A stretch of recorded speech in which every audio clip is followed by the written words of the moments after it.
அதே போல சுற்றுலாத்துறை அமைச்சர் அவர்களுக்கு இடுமன் குளமானது தேசிய நெடுஞ்சாலைக்கு பக்கத்தில் இருக்கு. சேலத்திலிருந்து பார்த்தீங்கன்னா நம்ம மதுரை போறவருக்கு நேஷனல் ஹைவேஸில் பக்கத்திலேயே கிட்டத்தட்ட 250 ஏக்கர் இருக்கு அந்த இடுமன் குளம். அதை தூர்வாரி சுற்றுலா தலமாக மாற்றி தர வேண்டும். ஏன்னா போற வழியில அந்த சுற்றுலா தலம் அமைச்சிங்கன்னா ரொம்ப ரொம்ப அற்புதமாக இருக்கும். இது பரமத்திவேலூர் பேரூராட்சியில் உள்ளது. ஆகவே நீங்கள் அந்த ஏற்பாடு செய்யுமாறு அன்போடு கேட்டுக்கொள்கிறேன். அதே போல மோனூர் கூட்டுறவு சர்க்கரையானது மிகவும் பின்தங்கி சென்று கொண்டிருக்கிறது. கரும்பு விவசாயிகளுக்கெல்லாம் குறித்த நேரத்தில் பணம் பட்டுவாடா செய்வதில்லை. இந்த ஆலையின் மீது சிறப்பு கவனம் செலுத்தி ஆலையை மேம்படுத்த வேண்டும் என்று நடவடிக்கை எடுக்க வேண்டுமாய் இந்த அரசை கேட்டுக்கொள்கிறேன். அதே போல இந்த ஆதி திராவிடர்களுக்கெல்லாம் இடமில்லாத ஆதி திராவிடர்களுக்கு அரசே நிலம் எடுத்து அவர்களுக்கு இடம் கொடுக்க வேண்டும் என்று கேட்டுக்கொள்கிறேன். ஆதி திராவிடர் மக்கள் தங்கள் சொந்த செலவில் தனியார் நிலங்களை விலைக்கு வாங்கி அவர்களில் ஒருவர் பெயரில் கிரயம் செய்திருக்கிறார்கள்.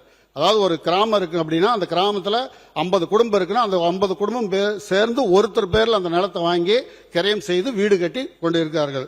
அவர்கள் 50 நபர்களாக பிரித்து கொண்டு குடியிருப்பு ஏற்படுத்தி கொண்டு இருக்கிறார்கள். கிட்டத்தட்ட 30-40 ஆண்டுகளாக வசித்துக் கொண்டு வருகின்றனர். இந்த நிலையில் 2 பிரச்சனைகள் அவர்களுக்கு சந்திக்கின்றனர். ஒன்று, தற்போது கிரயம் செய்வது என்றால் வழிகாட்டு மதிப்பு அதிகமாக இருக்கிறது. அந்த 50 குடும்பத்தை பிரித்து கிரயம் பண்றோம்னா அது வழிகாட்டு மதிப்பு அதிகமாக இருக்குது. அதே போல இன்னொன்று என்னன்னா அவர்களுக்கு பட்டா சிட்டா ஏற்படுவதில்லை. ஆகவே அரசாங்கத்திலிருந்து வீடு கட்டும் சலுகை இவர்களுக்கு கிடைப்பதில்லை. எங்களது தொகுதியிலே பல்வேறு இடங்களில் இம்மாதிரியான நிலைமை இருக்கிறது. ஆகவே இந்த அரசு இதையெல்லாம் கவனத்தில் கொண்டு நீங்கள் நடவடிக்கை எடுக்குமாறு கேட்டுக்கொள்கிறோம். அல்லனா குறைந்த கட்டணத்திலேயோ நம்மளுடைய பத்திரிகை பதிவு செய்து கொடுக்குமாறு நான் பணிவுடன் கேட்டுக்கொள்கிறேன். அதே போல எங்களுடைய பிரச்சனை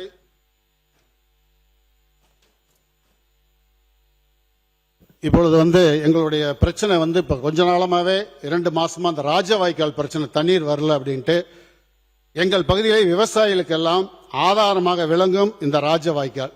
இந்த ராஜவாய்க்காலை பொறுத்தவரை 36 கிலோமீட்டர் ராஜவாய்க்கால், மோகனூர் வாய்க்கால் 30 கிலோமீட்டர், பொய்யேரி வாய்க்கால் 5 கிலோமீட்டர், குமாரபாளைய வாய்க்கால் 17.6 கிலோமீட்டர்.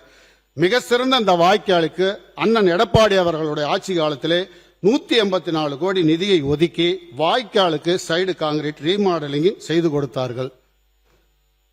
இந்த 4 வாய்க்காலினுடைய பாசனம் மொத்தம் 16,000 ஏக்கர். இந்த 16,000 ஏக்கர் எல்லாம் பாசனம் செய்த பிறகு நிலத்தடி நீர் ஏற்பட்டு கிணற்றின் மூலமும் போர்வெல் மூலமும் மேலும் 14,000 ஏக்கர் பாசனம் ஏற்படுகிறது.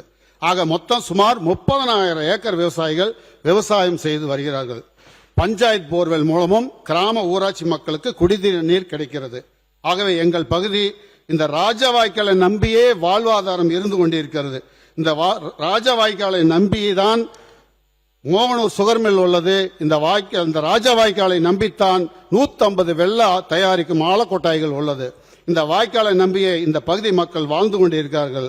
ஆகவே இப்பொழுது இந்த வாய்க்காலில் தண்ணீர் இல்லை. இந்த அரசு பொறுப்பேற்று 102 நாட்கள் ஆகியுள்ளது. ஆனால் இந்த வாய்க்காலில் தண்ணீர் 48 நாட்கள் தான் ஆகிறது. மீதி 54 நாட்கள் தண்ணீர் வரவில்லை. ஆனால் விவசாயிகள் வெற்றிலை கொடி எல்லாம் காய்ந்து கொண்டிருக்கிறது, கரும்பெல்லாம் கருகி கொண்டிருக்கிறது, வாழை எல்லாம் வாடிக்கொண்டிருக்கிறது. இந்த நிலத்தை உழுபவர்கள் எல்லாம் நிலத்து சொந்தக்காரர்கள் இல்லை. இந்த நிலத்திற்கு 1 ஏக்கருக்கு வெற்றிலைக்கு ரூபாய் 65,000 குத்தகை கொடுத்து ஒரு ஆண்டுக்கு 10 லட்சம் ரூபாய் முதலீடு செய்து இருக்கிறார்கள். இவர்கள் எல்லாம் ஏழை எளிய குத்தகைக்காரர்களுடைய விவசாயிகள். ஆகவே இந்த அரசு உடனடியாக ராஜவாய்க்காலுக்கு விவசாயிகளுடைய கண்ணீரை துடைப்பதற்கு, வாழ்வாதாரத்தை மேம்படுத்துவதற்கு, வாடிய பயிர்களை எல்லாம் காப்பாற்றுவதற்கு இந்த முறை கடைசி தண்ணியாக, உயிர் தண்ணியாக வருகின்ற இந்த வாய்க்காலுக்கு ஒரு சில நாட்களிலே வாய்க்காலினுடைய பாசனத்திற்காக தண்ணீர் திறந்துவிட வேண்டுமாய் நீர்வள அமைச்சரை கேட்டுக்கொள்கிறேன். அம்மாவினுடைய அரசு இருந்த போது அண்ணன் எடப்பாடியார் அவர்கள் ஆட்சி காலத்திலே 35 அடி தண்ணீர் இருந்த போதிலும் இந்த விவசாயத்திற்கு, இந்த வாய்க்காலுக்கு தண்ணீர் திறந்து விட்டார்கள். ஆனால் இப்பொழுது இன்றைய சூழ்நிலைப்படி மேட்டூர் அணையிலே நீர்மட்டம் 83 அடியாக இருக்கிறது. ஆகவே இந்த அரசு ஏழை எளிய மக்களுடைய விவசாயத்தினுடைய வாழ்வாதாரத்தை பாதிக்காத வகையில் அரசு போர்க்கால நடவடிக்கை எடுக்குமாறு நீர்வளத்துறை அமைச்சர் அவர்களை அன்போடு கேட்டுக்கொள்கிறேன். மாண்புமிகு நீர்வளத்துறை அமைச்சர் அவர்கள். மாண்புமிகு பேரவைத் தலைவர் அவர்களே, ராஜா வாய்க்காலில் தண்ணீர் விடப்படாமல் பயிர்கள் காய்ந்து அழியும் சூழ்நிலை உள்ளதாக கூறி கடையடைப்பு நடத்த வர்த்தக சங்கங்களும் உண்ணாவிரத போராட்டம் நடத்த விவசாய சங்கங்களும் அழைப்பு விடுத்துள்ளன.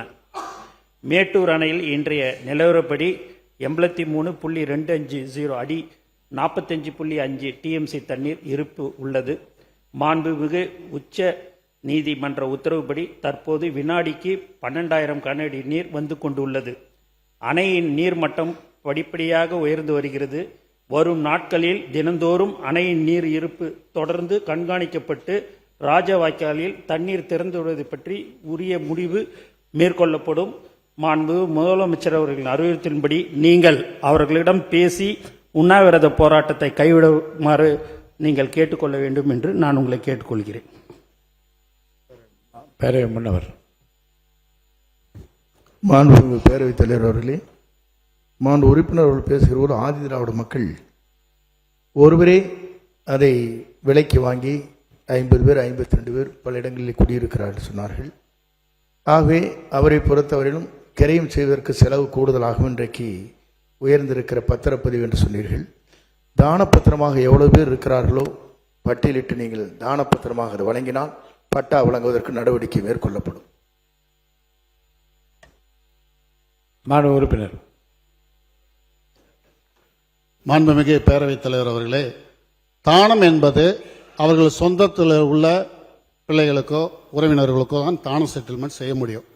ஆனால் இது அவர்கள் மற்றவர்கள் பேரிலே வந்து வாழ்ந்து கொண்டிருக்கிறதுனால் இந்த கிரை செலவு குறைந்து செய்து கொடுத்தால் கூட அவர்களுக்கு ஆறுதலாக இருக்கும் என்பதுதான் மாண்புமிகு வருவாய்த்துறை அமைச்சரிடம் கேட்டுக்கொள்கிறேன். சொல்லிடுறேன். மாண்பு பேரவைத் தலைவர் அவர்களை, மாண்பு உறுப்பினர் அவர்கள் கேட்கின்ற கேள்வி, தான பத்திரம் என்பது அவர் மீது சொந்தமாகவே இந்த கிரையம் செய்யப்பட்டிருக்கிறது. ஆகவே உரிமை அவருக்கு இருக்கிறது, முழு உரிமை.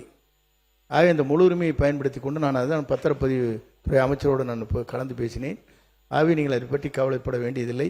நாங்கள் சொல்வதைப் போல நீங்கள் செயல்படுங்கள், அதற்கான உரிய நடவடிக்கை மேற்கொள்ளப்படும். மாண்பு உறுப்பினர். நன்றி வருவாய்த்துறை அமைச்சர் அவர்களே. மாண்புமிகு நீர்வளத்துறை அமைச்சரை பொறுத்தவரை உண்ணாவிரதம் பொறுத்தவரை ஒரு சட்டமன்ற உறுப்பினர் இதுவரைக்கும் நாங்கள் எதுவும் கலந்து கொள்ளவில்லை. மக்கள் தானாகவே கண்ணீர் வடிக்கிறார்கள். நான் கேட்பது உங்களிடம் தயவு கூர்ந்து கேட்பது, இன்றோ நாளையோ முதலமைச்சரிடம் ஆலோசனை அணுகி ஒரு 15 நாட்களுக்கு மட்டும் தண்ணீர் கொடுங்க. ஏன்னு கேட்டா அவர் சொல்லுபல் போல அந்த கரசப்பளை பகுதியில எல்லாம் பாத்தீங்கன்னா தண்ணி உப்பு தண்ணி வந்துருச்சு. தண்ணி கீழே போக போக. மாண்பு வணிக வரித்துறை அமைச்சர். மாண்புமிகு பேரவைத் தலைவர் அவர்களே, அண்ணன் அவர்கள் கூறியது போல அந்த பயிர்கள் ஒரு சென்சிட்டிவ் கிராப்ஸ், அதை தோட்டக்கலைத்துறை மூலமா கண்காணிச்சுட்டு வரோம். உரிய நேரத்தில் அண்ணன் அவர்கள் மாண்புமிகு அமைச்சர் அவர்கள் கவனத்திற்கு கொண்டு செல்லப்பட்டுள்ளது. உரிய நேரத்தில் தேவையான நேரத்தில் தண்ணீர் கண்டிப்பாக அண்ணன் அவர்கள் கொடுப்பதாக உறுதியளித்திருக்கிறார்.